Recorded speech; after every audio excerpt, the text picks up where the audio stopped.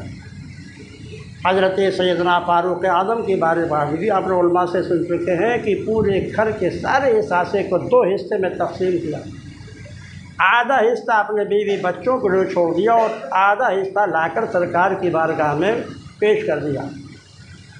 حضرت عبد الرحمن بن عوف رضی اللہ تعالیٰ عنہ مشہور صحابی ہیں، یہ گھر گئے تو ان کے گھر میں کچھ 8000 درہم تھا، 4000 درہم کو اپنے بیوی بچوں کے لیے رکھا اور 4000 درہم لا کر سرکار کی بارگاہ میں پیش کر دیا، یا رسول اللہ میری طرف سے یہ مجاہدین کے ساز و سامان کے لیے۔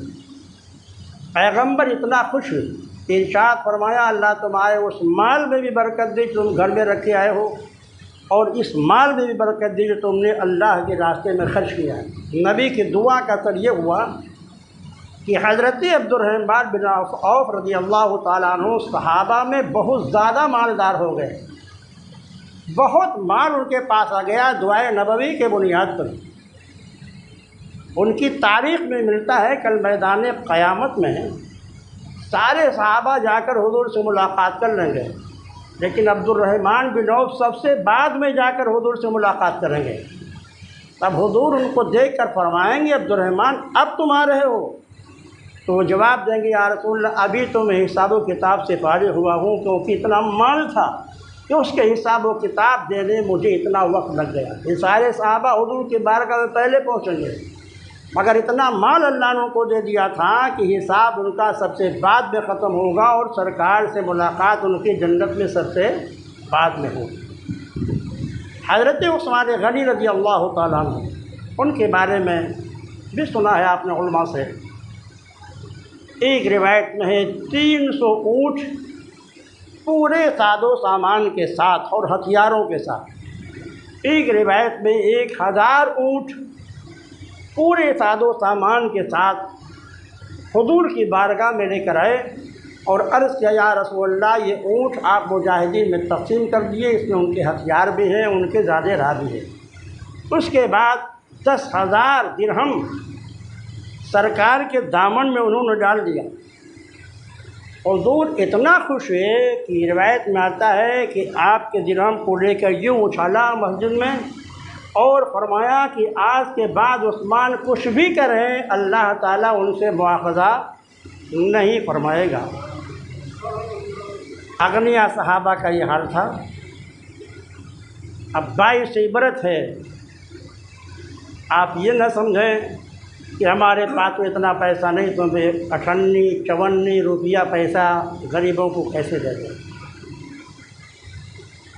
ابو عقیل انصاری ایک مشہور صحابی ہیں، بہت غریب تھے۔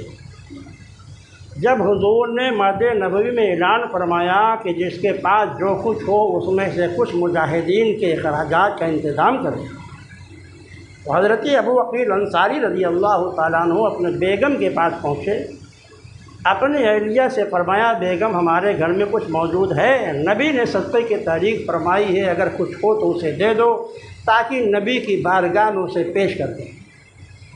بیگم نے کہا کہ شریک زندگی گھر میں اس وقت کچھ بھی نہیں ہے، کچھ ہے ہی نہیں۔ جسی نبی کی بارگاہ میں بطور چندہ پیش کیا جائے تو ان کی حالات زندگی میں ملتا ہے۔ وہ ایک یہودی کے باغ میں پہنچے، یہودی سے انہوں نے کہا کہ یہ بتاؤ اگر ہم پوری رات تمہارے باغ میں رہ کر تمہارے کھجوروں کے درختوں کو سیراب کر دیں تو تم معاوضہ کتنا دو گے؟ اس نے کہا ہم آپ کو 2 ساق کھجوریں معاوضے میں دیں گے، ایک سا 4 کلو 90 گرام کا ہوتا ہے۔ اس نے یہ کہا کہ ہم آپ کو 2 سا معاوضے میں دیں گے اگر آپ رات بھر ہمارے باغ کو سیراب کریں گے۔ لگ گئے باغ کو سیراب کرنے، پوری رات انہوں نے یہودی کے باغ کو سیراب کیا، اور جب صبح ہوئی